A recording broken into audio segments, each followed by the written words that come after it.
There's almost 1,000 of us here from the conversational AI industry, and your company probably has one of the best brand recognitions of any company here.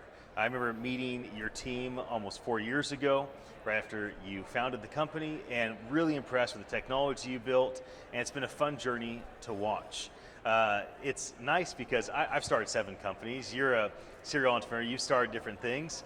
And so I think maybe having a founder's conversation will be a bit fun, but maybe we could just start with your company. If there's somebody out there that somehow doesn't know who Voicify is, can you just give an introduction to your company, the product that you've brought to market, and a bit of context for what it is that your team does? Sure, yeah, and excited to be here. It's fun to be back out in the wild here, interacting with people in person again. Yes. So Voicify has an end-to-end solution it's a platform, end-to-end solution for creating voice user interfaces and voice assistants that can be deployed anywhere. So everything from wake word to ASR, NLU. We've got a great conversation management and decision engine. And then on the other end, we've got text to speech, and something I think is unique is we have a concept that we call effects. So in addition to being able to return an answer to somebody who's making an inquiry through voice, we can also change the screen, the visual elements if you're on a mobile device or a website, so you can have a true multimodal experience. So we capture that whole platform because otherwise people are really having to manage an ecosystem of 6 or 7 vendors and building stuff natively, and it becomes cumbersome and complicated. And then the other thing, of course, is build once, deploy to many. So, we can deploy it to. We've got customers that are deploying to their websites, mobile apps, their in-car experiences with in the case of automotive customers, quick serve restaurants that are putting it on their kiosks. I mean, telephony systems, they can live anywhere. That's one of the cool things about voice. So this doesn't have to be in the cloud. Can it be on the edge, are you saying, at a QSR? Yes, both, actually. Oh, wow. We have a hybrid capability. So if you... That's exciting, I didn't realize that. Yeah, if you don't have the internet connection, we can actually bundle it all up and put it on the edge. You know, the Yellow Pages, remember those? They used to have this saying, if you're not in here, you don't exist. And I think what Yellow Pages were for a small business was a all-in-one solution for marketing, right? It's like, well, all I have to do is just dominate this heading or these multiple headings, and if I just work with a good Yellow Page rep, they do a good design, and I have a big enough ad, I'll be dialed with marketing. And in some regards, Voicify is kind of like that, right? It's the one-stop shop, and it's like, hey, we're going to help you exist across all the devices from one deployment. Was that the original vision, or since the company was founded, have there been one or multiple hard pivots that changed the kind of the trajectory of things? Yeah, good question. That was actually part of the original vision. I think that's one area where we thought we were unique from the beginning, is not just deploying to Alexa and Google, but actually to a host of other endpoints. And as a result, I think we started working with some pretty big global brands that were trying to do exactly that. Yes. And then the other thing I would say is, from your example, I think you're right from a Yellow Pages perspective in terms of you want to exist, I think, for Yellow Pages marketing, but most of the stuff we're doing now is actually more utility than just marketing. It's, in the case of Volkswagen, for example, being able to interact with your vehicle, lock the doors remotely, turn on the air conditioning. They've even put their user manual online so it can help you walk through changing a tire if you're stuck on the side of the road. And those are that experience, that consistent experience, is deployed to Android, iOS, their website, soon their telephony system, and so they're taking full advantage of the platform at its fullest extent. Right. Well, is there anything else that you'd like to dive in on?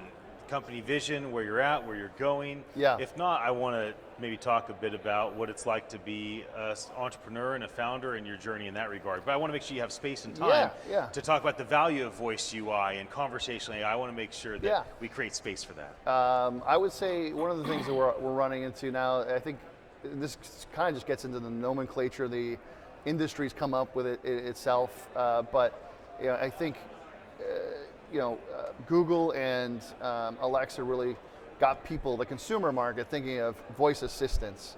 right? And I think that it created a certain level of expectation around what that is. But for an Alexa or a Google, it's this sort of like omniscient assistant that should be able to answer any question you have. And that's a big problem to try to solve. And I think eventually consumers kind of got a little disillusioned that, wait a sec, Alexa can't do everything. Yeah. And in fact, if you look at the statistics on what people mostly use it for, it's setting timers, playing music, and maybe home automation and things like that. And it's incrementally adding to what it can do. But for a company, there's more of a utility aspect of how can you create a voice user interface, not even whether you call it a voice assistant or not doesn't really matter to us. We think of it broadly as a voice user interface. So that even basic things like browsing a website where there's, tens of thousands, or like a Home Depot has 300,000 SKUs. It's hard to find what you're looking for, and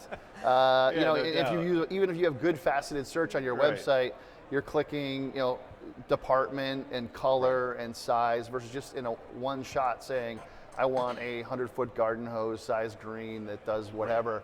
And so we think of that more as just putting a voice user interface on your existing systems. And so it's a lot easier than people think. I think a lot of companies get overwhelmed with conversational AI being maybe too complex and sounds expensive and complex. And in fact, it's a lot easier than they think. Right. So let's have a conversation about being a founding entrepreneur. There's a big difference between being a founder and CEO and being a co-founder and being invited to the vision. So I think the number one thing is we probably should tell anybody that is thinking of starting a company not to do it. I often joke that a startup is a death march to a life camp, and you rarely make it to the life camp. But that's my perspective. What's yours? Yeah, we talk a lot about this internally and with other entrepreneurs. It can be an emotional roller coaster. No doubt. As you mentioned, I'm a serial entrepreneur. I've done this a few times, and the longest period of time was over 10 years, and it is an emotional roller coaster where the highs are higher when you're a founder and a CEO, because that's your vision that's working, and the lows are even lower. Right. And so there is some sort of internally we try to make sure we're sort of taking out the highest highs and the lowest lows, and just kind of staying in the middle and staying 100% focused on the vision.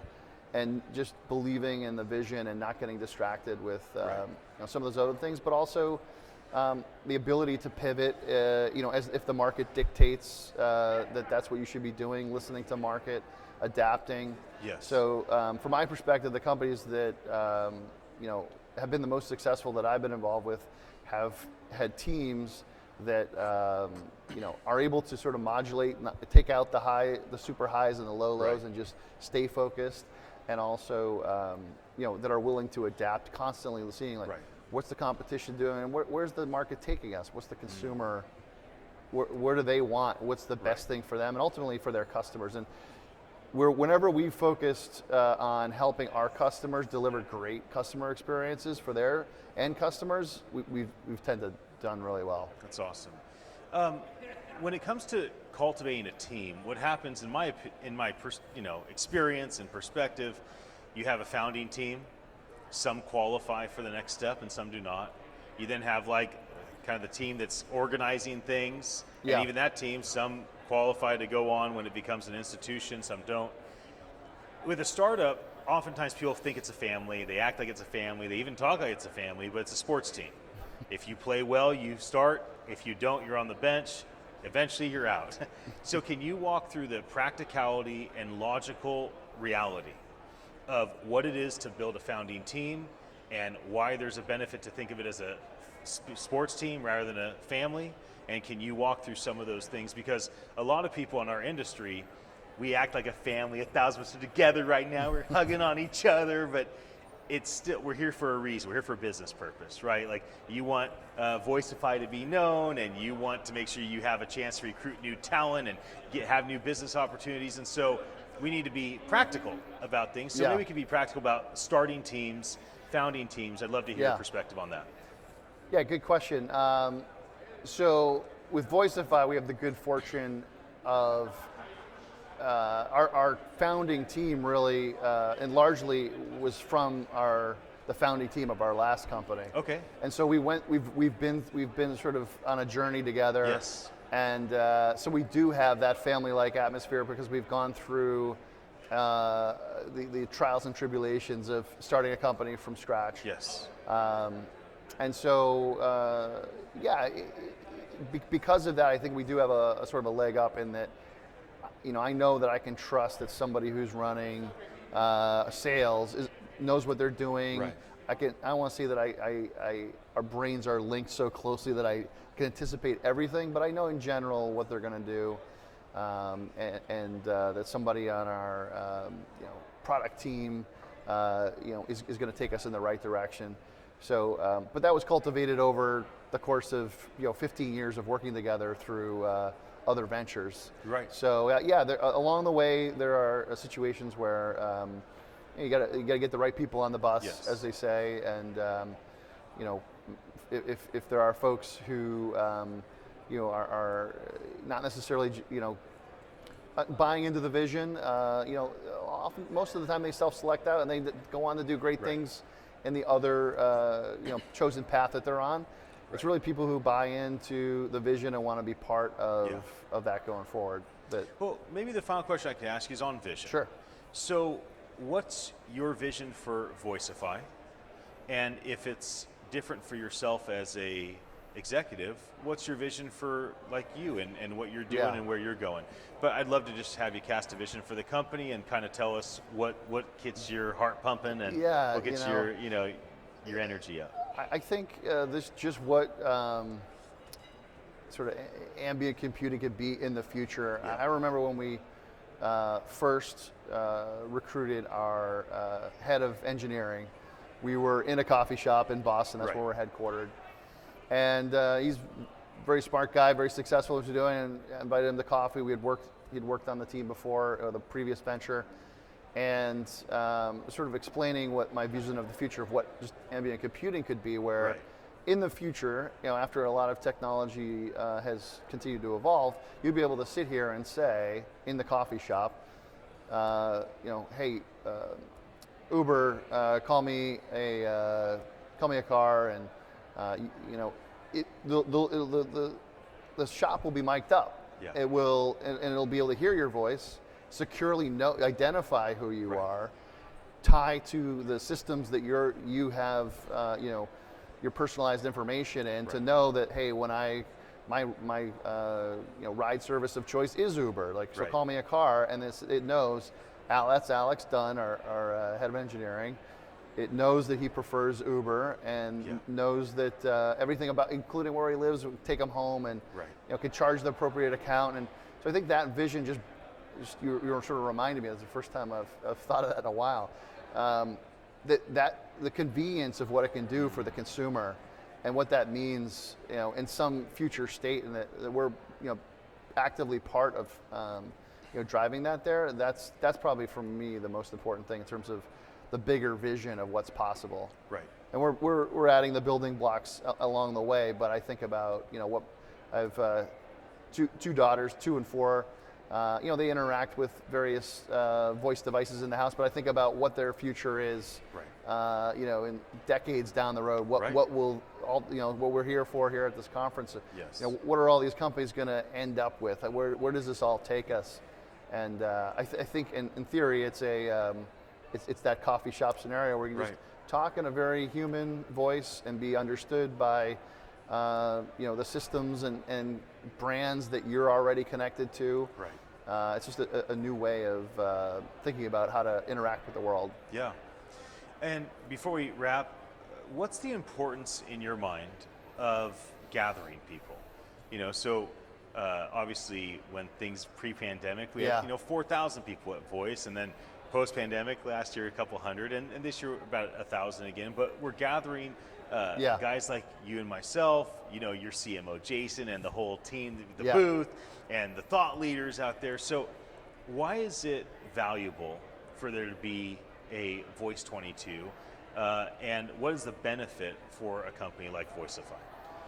Yeah, and getting together, getting the folks in the industry together, I think is hugely important.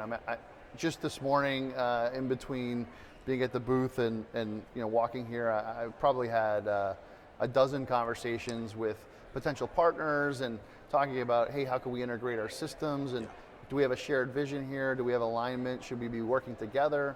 In some cases, we have joint customers that we're servicing, so. Right. A lot of that ideation's hard to, that sort of organic ideation just can't happen unless you're together. So, as far as Voicify being here, being part of that is important for us. We've got some customers that are here, prospects that are here, and partners. So to be able to, in a short space of time, in a couple days, be able to have really meaningful conversations with those folks. Yes. Have a beer with them, a coffee, right. Is infinitely valuable. Yeah. Well, Jeff, thank you so much for joining me. Thank you. We so appreciate you being a part of this event. For anybody that's watching this, thank you for your attention. My name is Ian Utile. I'm the CEO at attn.live, and I look forward to bringing you more of these fireside chats from Voice 22. Have a very happy day.